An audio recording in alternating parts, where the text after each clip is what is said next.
হে ভাই, বিয়ে করেন না কে? জানতে বেকুল প্রাণ। হ্যালো প্রিয় গাইস, বয়স এখন 22, বিয়ে করতে চাই, মেয়ে পাওয়া দায়, যে বাড়িতে যাই চাকরিজীবী চাই। আমি তো ভাই পড়িনি, চাকরি বাকরিও করিনি, এই কথা শুনে মনের খাতায় গুনে বলে মেয়ের মা, এখান থেকে যা, চাকরি যেদিন পাবি সেদিনই মেয়ে চাবি।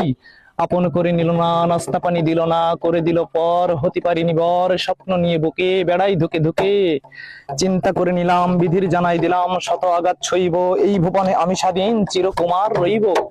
হঠাৎ একদিন শুনি বলে জ্ঞানী গুণী, সেই মেয়ে গেছে পালায়, বাপ পড়েছে জ্বালায়, ধরলাম হাতে নাতে এক রিক্সাওয়ালার সাথে। আমার সাথেই ছিল, হাঁটলাম কয়েক কিলো, মেয়েটির নাম তন্নি, বাড়ি আনার জন্য হঠাৎ বসে পড়লো, সব ঘটনা বললো। বলে বাবার ইচ্ছা চাকরিজীবীর সাথে দেবে বিয়া, বয়স আমার প্রায় 30, যৌবন যাই পাকিয়া, গায়ের চামড়া হচ্ছে ঢিলা, পাকছে মাথার কেশ, এমনি ভাবে থাকলে পড়ে যৌবনটাই শেষ। তাই নিজে নিজে করছি বিয়ে, পালাই দুজন গিয়া, বাকি জীবন কাটাতে চাই রিক্সাওয়ালার নিয়া।